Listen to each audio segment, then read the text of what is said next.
Bonsoir bien-aimés, bienvenue sur CDB TV dans cette émission Oasis de sagesse. Bien-aimés, nous allons aborder ce soir le thème du mystère de l'amour de Dieu, l'amour d'un père. Bien-aimés, ce thème est très important, surtout en ce moment où on parle de la fin des temps. Si vous êtes en esprit, vous savez que Jésus-Christ revient bientôt. Et ce qu'il y a que je n'apprécie pas trop dans le message de l'eschatologie, on va pas parler de, c'est pas le thème ce soir, parler de l'eschatologie, le message de la fin du temps, c'est que les personnes, les chrétiens qu'on aborde, les nouveaux chrétiens qu'on aborde en parlant d'eschatologie, ils reviennent au Seigneur, mais avec la crainte. Ils servent le Seigneur avec la peur, la crainte d'aller en enfer. Et c'est pas ce que le Seigneur veut. Le Seigneur veut qu'on le serve par amour. Le Seigneur veut qu'on l'aime parce qu'il est amour, il nous aime. D'où le thème. Un père pas comme les autres. La parabole du fils prodigue, nous allons la prendre, je vais l'utiliser ce soir comme texte principal. Vous devez tous la connaître, la parabole du fils prodigue. Elle se trouve dans Luc 15 à partir du verset 11 jusqu'au verset 32. Je vous laisse 3 secondes pour lire ce verset, c'est très important, bien aimé. Lisez-le avant de suivre ce message. Luc 15, verset 11 à 32. Il nous décrit un père incroyable dont le fils infidèle et ingrat réclame sa part d'héritage, alors que le père est encore vivant. Elle nous décrit Dieu le Père, bien-aimé. Quel fils, bien-aimé, demanderait l'héritage de son père pendant qu'il est encore en vie? Mais c'est l'histoire que nous allons voir, bien-aimé. En temps normal, comment se comporterait un père responsable, bien-aimé? Un père responsable n'aurait jamais dû laisser son enfant partir avec l'héritage. Il n'aurait jamais dû lui donner l'héritage. Un père responsable n'aurait jamais dû lui laisser dilapider son héritage, son argent, dans les plaisirs de la vie et autre chose. Un père responsable, bien-aimé, n'aurait pas laissé son enfant mourir de faim et devenir esclave. Il n'aurait pas laissé l'enfant manger les restes des repas des pauvres d'une mère avant d'agir. Lorsque l'enfant prodigue était de retour, les serviteurs de ce père accoururent par curiosité pour voir la colère du père par rapport au fils qui avait dilapidé toute sa fortune. Mais à leur grande surprise, c'était plutôt des cris de joie, d'amour, de paix. Le père leur demanda de préparer les tables et de tuer du bétail pour préparer un grand festin. Il a accueilli le fils de manière extravagante. Les actions du père pour son fils n'ont aucun sens, bien aimé, nous dit-on. À moins qu'il n'attendait de son fils un peu plus qu'un simple comportement de responsabilité, bien aimé. Ce que le père voulait le plus, bien aimé, c'est ça la clé. Il désirait tellement cette chose qu'il était prêt à tout pour l'obtenir. Bien aimé, une analyse très approfondie de ce texte nous permettra de découvrir qu'est-ce que le père voulait. Désirait-il que ses enfants demeurent avec lui pour travailler dans les champs toute leur vie? Non, bien aimé. Ce que le père désirait le plus, bien aimé, c'était un amour, une relation d'intimité et d'amour avec son enfant qu'il n'avait pas. C'est cette relation d'intimité et d'amour qu'il cherchait le plus, bien aimé.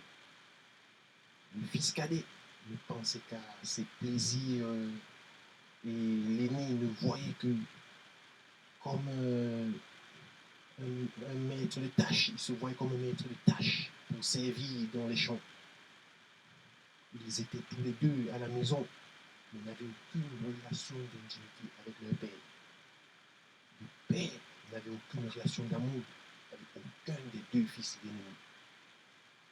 Le père a préféré laisser partir le fils cadet pour qu'il puisse affronter ses propres désirs et sa propre autosuffisance et son autonomie plutôt que de l'obliger à demeurer là, par obligation, et aggraver son hostilité envers lui, et sans vraiment ressentir la présence et pouvoir être dans la joie avec lui à la maison. Il a préféré le laisser partir. Il aurait pu laisser ses 2 enfants travailler avec lui dans les champs, mais il n'aurait jamais dû donner l'héritage à ce fils ingrat et impoli, l'ennemi. Mais ce qu'il recherchait le plus et qu'il n'avait pas, c'était cette relation d'amour avec son fils.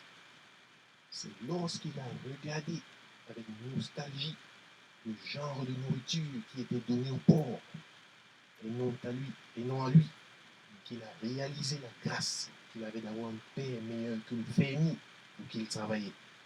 Je parle de l'enfant prodigue, mais il était encore hésitant, effrayé par la colère qu'il pouvait recevoir de son père à son retour.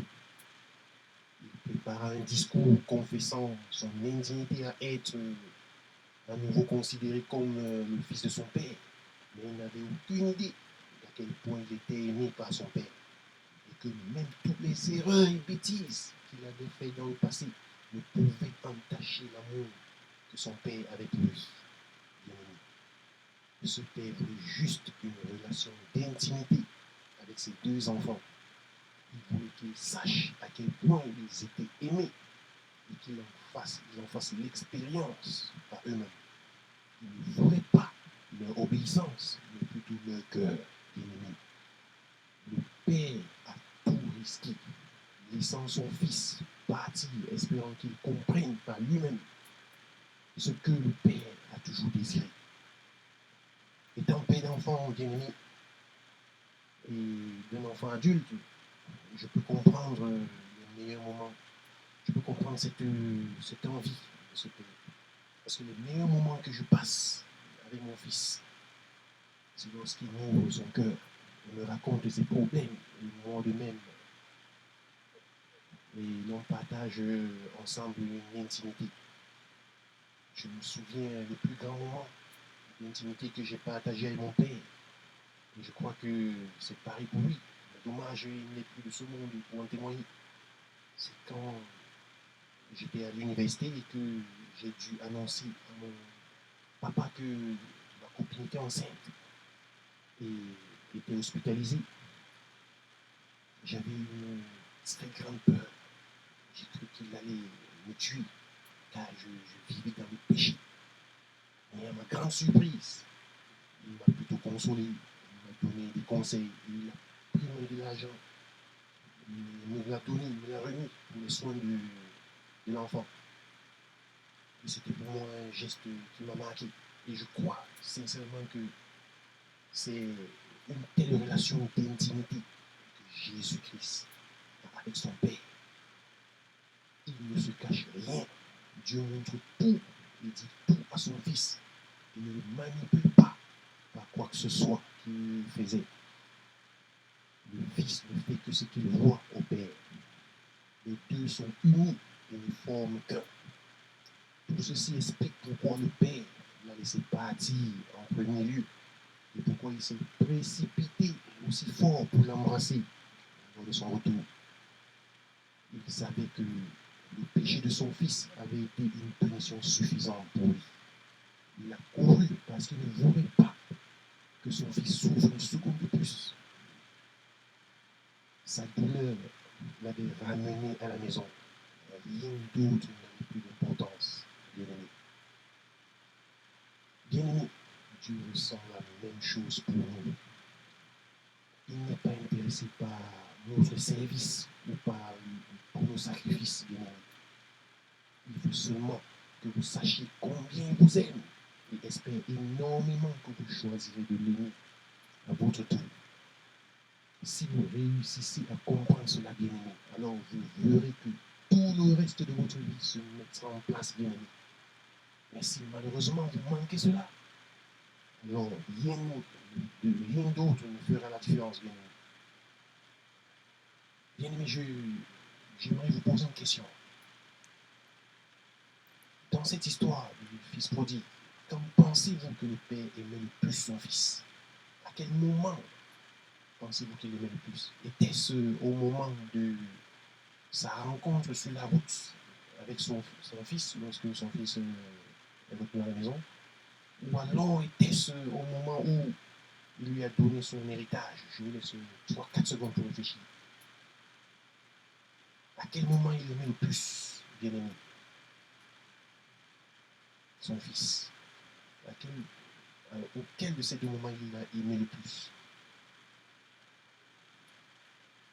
Sans plus attendre, bien-aimé, à aucun moment il ne l'aimait le plus. Il l'aimait de la même manière tout au long de l'histoire, tout au long du processus. Son amour pour son fils n'a jamais été variable. C'est plutôt la perception de l'amour du père par le fils qui, elle, était variable, bien-aimé. Il a vécu comme s'il était moins aimé par son père dans la majeure partie de cette histoire. Quand il a réclamé son héritage, il était moins aimé.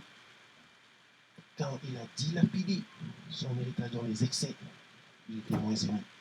Même quand il vivait en esclave, il était moins aimé par son père. Mais finalement, quand il est retourné à la maison, dans sa robe et ses sandales, assis à la table de son père, les dents croquant le morceau de poulet, là, il était aimé, il s'est senti aimé par son père.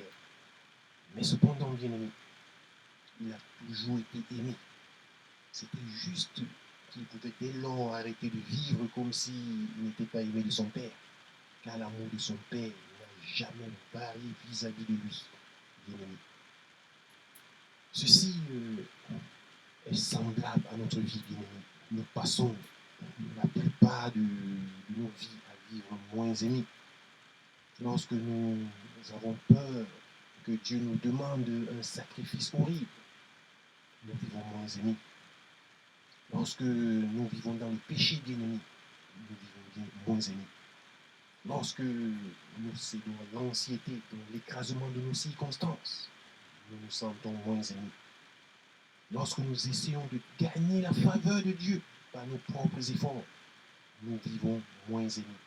Même lorsque nous sommes pris dans des obligations religieuses, de nous rendre acceptables pour lui, nous sommes moins aimés, nous nous sentons moins aimés par lui.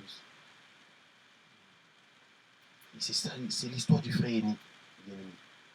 À la fin de l'histoire, il était tellement en colère contre son père pour avoir accueilli son frère égaré qu'il n'est même pas venu accueillir son frère pour fêter avec lui. Il était resté avec son père tout ce temps. Il ne poursuivait jamais ses propres objectifs, mais manquait toujours la relation que son père voulait avec lui, cette relation d'amour, d'intimité. Il ne se voyait pas, il ne se voyait que comme un esclave, et voyait chaque demande de son père comme une corvée onéreuse. Le premier fils représente ceux qui fuient Dieu en se livrant à leur propre égoïsme, bien-aimé. Le premier fils, bien-aimé, représente ceux qui travaillent durement et avec acharnement pour impressionner Dieu par leur engagement. Craignant les conséquences de décevoir Dieu, ils sont esclaves pour lui. Mais ils n'arrivent jamais à la profondeur de la relation que Dieu veut avoir avec eux.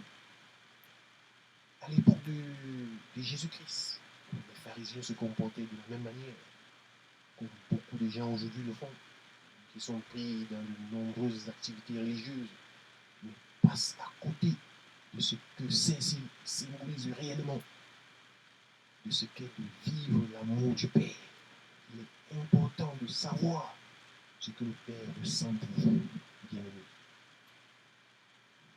Jésus-Christ terminera cette parabole d'une manière impressionnante. Le fils cadet était à table avec le Père, appréciant sa nouvelle relation avec lui. Et le fils aîné, toujours dehors, à évaluer ces différentes options qui lui restaient. Saura-t-il à quel point il était aimé de son père et se joindra-t-il à la célébration? Ou alors continuera-t-il à se plaindre de l'injustice de son père en demeurant seul dehors dans la colère? Le choix lui appartient. Tout comme il nous appartient aujourd'hui, bien-aimés. Vous savez dès maintenant à quel point Dieu vous aime. N'est-il pas temps, bien-aimés, que vous le découvriez? J'aimerais lire ce passage ensemble.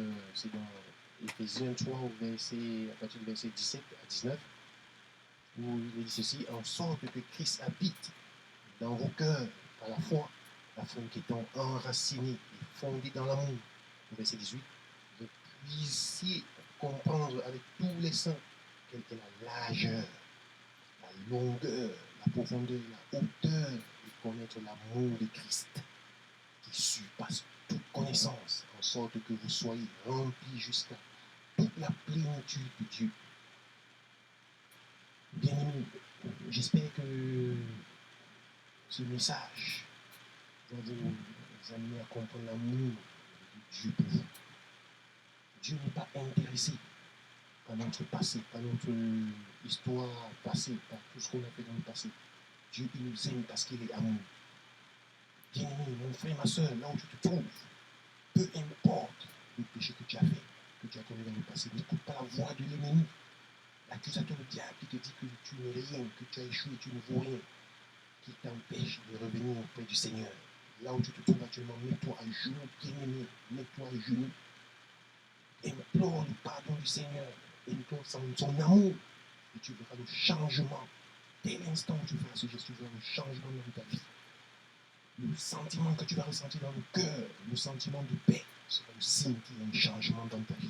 C'est le signe que tu peux repartir de nouveau dans ta relation d'intimité avec le Seigneur Jésus-Christ. Le Seigneur Jésus-Christ t'aime. Reviens à lui. Il est temps. Passez une agréable soirée, bien-aimé. À très bientôt.